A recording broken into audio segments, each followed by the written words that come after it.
Shalom, shalom, peuple de Dieu. J'espère que vous allez bien. Ici, c'est Pasteur Élisée des Life World Nation Congo. Alors, bienvenue sur notre chaîne Lumière des Vies TV. Et je vous invite à vraiment suivre et partager les vidéos que vous allez avoir sur ces rubriques. Et quand je disais, ici, c'est Pasteur Élisée des Life World Nation Congo. Vous êtes la bienvenue et que Dieu vous bénisse abondamment. Aujourd'hui, je suis là avec un message pour mon frère et ma soeur sur l'émission Parole autour d'un café. Alors, Parole autour d'un café, quand vous allez me voir avec mon petit café ici et bienvenue encore une fois de plus, que Dieu vous bénisse abondamment. Et alors, en tant que chrétien, la plupart des gens ont des questions. Ils ont des questions, ils se demandent, mais pourquoi la chrétienté? D'où vient la chrétienté? Pourquoi suis-je né chrétien? Pourquoi suis-je né chrétien? Vous savez, lorsque nous grandissons, nous n'avons pas le choix. Nous choisissons ce que nous avons trouvé sur terre. Et nous choisissons les pas que nos parents nous ont montrés.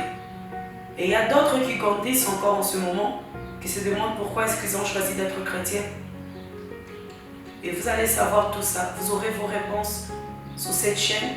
Vous aurez vos réponses dans cette émission qui est la parole autour d'un café. Que Dieu vous bénisse abondamment. Et pour ne pas tarder, j'ai un message à partager pour toi qui me regardes, bien-aimé. Et nous allons aller dans les livres de l'Évangile selon Jean, le chapitre 3, le verset 16. Je vais le lire dans ma version. Car Dieu a tellement aimé le monde qu'il a donné son Fils unique, afin que quiconque croit en lui ne soit pas perdu, mais qu'il ait la vie éternelle.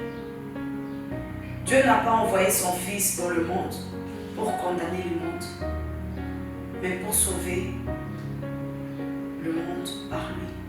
Vous savez, bien aimé, beaucoup de gens se disent, si Dieu nous aime, pourquoi ces malheurs m'arrivent? Tu sais, il y a de ceux-là qui se disent, si Dieu nous aime, pourquoi est-ce qu'il y a des membres de nos familles qui nous quittent?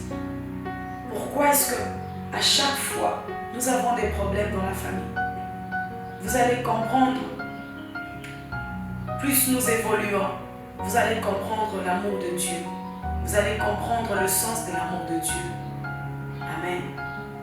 Et je répète encore, car Dieu a tant aimé le monde qu'il a donné son Fils unique. Il a tant aimé le monde. Vous savez, la première fois, la parole nous dit dans l'Ancien Testament que Dieu a détruit le monde par Noé.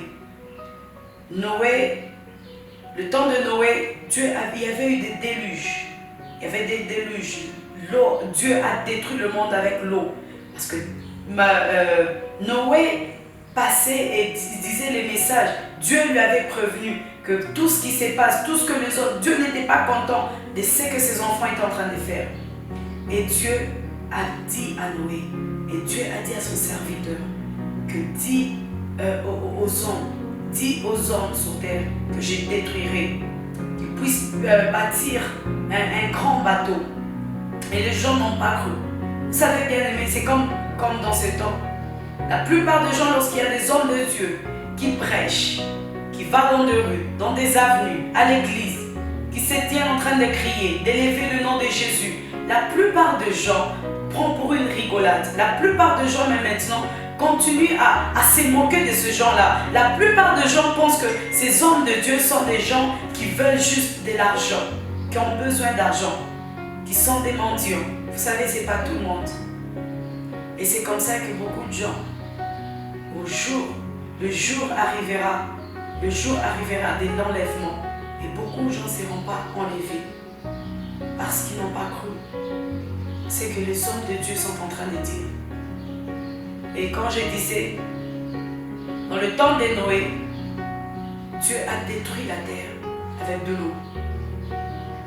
Et par après, le temps de Lot, Dieu a détruit Sodome et Gomorrhe avec le feu. Dieu a détruit. Et il était déterminé de détruire encore cette race humaine. Parce que nous étions une déception. Parce que nous avons choisi le monde au lieu de choisir l'Éternel. Parce que nous nous sommes allés loin de notre Créateur. Voilà pourquoi il y a un temps où Dieu s'est décidé de détruire le monde. Parce qu'il nous a beaucoup aimés. Il a envoyé son Fils afin que quiconque croit en lui ait la vie éternelle. Vous savez, c'est simple. Lorsqu'on dit que dans l'Ancien Testament, dans le temps avant, les gens, on vivait sous la loi. On vivait sous les lois de Moïse. On vivait sous ces lois-là, les lois que Dieu avait prescrites à ses enfants. Les tablettes que Moïse est allé prendre à la montagne, les tablettes que Dieu avait écrites. Avant, il vivait de ça, de la loi de Moïse. La loi de Moïse. Et maintenant, bien-aimés, nous sommes dans le temps de la grâce. Et qu'est-ce qui fait que nous soyons dans le temps de la grâce? C'est parce qu'il y a quelqu'un à la croix qui a pris tes péchés, qui a pris tes souffrances, qui a pris la mort et qui a remplacé cette vie-là à ta vie. Le Seigneur Jésus. Voilà pourquoi la Bible a dit, Dieu a tant aimé le monde. Dieu nous aime beaucoup, qu'il a envoyé son Fils. Dieu nous aime tellement qu'il a envoyé son Fils afin qu'il puisse mourir à notre place. Vous savez, tel que vous êtes, j'en suis sûre que personne ne va vouloir mourir pour quelqu'un. Personne ne va vouloir mourir, souffrir à la croix, afin que l'autre puisse avoir une bonne vie. Mais Jésus l'a fait. Mais Dieu l'a fait. Aucun parent acceptera sacrifier son enfant. Mais Dieu l'a fait. Il a envoyé son unique Fils. Il a envoyé son Fils. Afin que toute personne qui croira en lui, toute personne qui va élever le nom de Jésus soit sauvée. Voilà pourquoi nous sommes dans le temps de la grâce. Parce que Jésus a tout pris.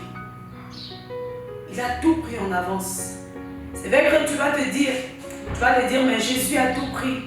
Peut-être il a pris pour ces gens-là le temps où Jésus était. Peut-être il a pris pour l'année où Jésus était mort. Vous savez, Jésus a pris la mort, il a pris les souffrances sous la croix pour toi et pour moi. Il a pris même pour les gens à venir. Il n'a pas choisi le moment, il n'a pas choisi le temps. Lorsque la Bible dit qu'il a tant aimé le monde, qu'il a donné son Fils unique afin que qui croit en lui ne périsse point, mais qu'il ait la vie éternelle. Qu'il ait la vie éternelle.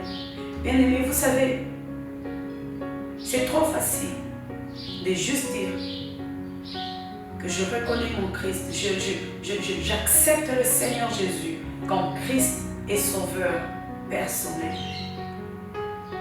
Amen, amen. Et je vais lire quelque chose.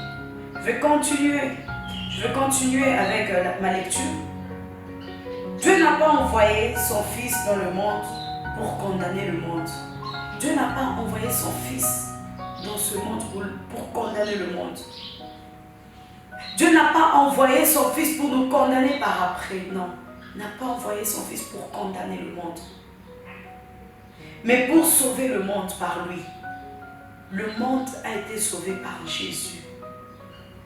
Voilà pourquoi la parole de Dieu dit, on l'a donné un nom qui était au-dessus de tout nom, qui est au-dessus de tout nom, le nom de Jésus, par lequel tout le monde va confesser le nom de Jésus dans le ciel, sur la terre et sous la terre, le nom de Jésus. Je vais continuer. C'est lui qui croit au Fils n'est pas condamné. C'est lui qui croit au Fils n'est pas condamné.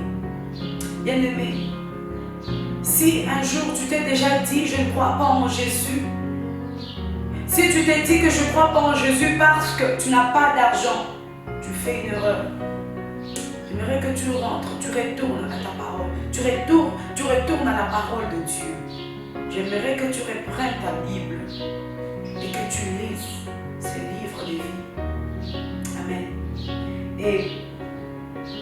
Mais celui qui ne croit pas est déjà condamné. Bible dit, je répète, celui qui croit au Fils n'est pas condamné. Mais celui qui ne croit pas est condamné, est déjà condamné. Est déjà condamné. Parce qu'il n'a pas cru au Fils unique de Dieu. Vous savez, le Fils unique de Dieu, c'est Jésus.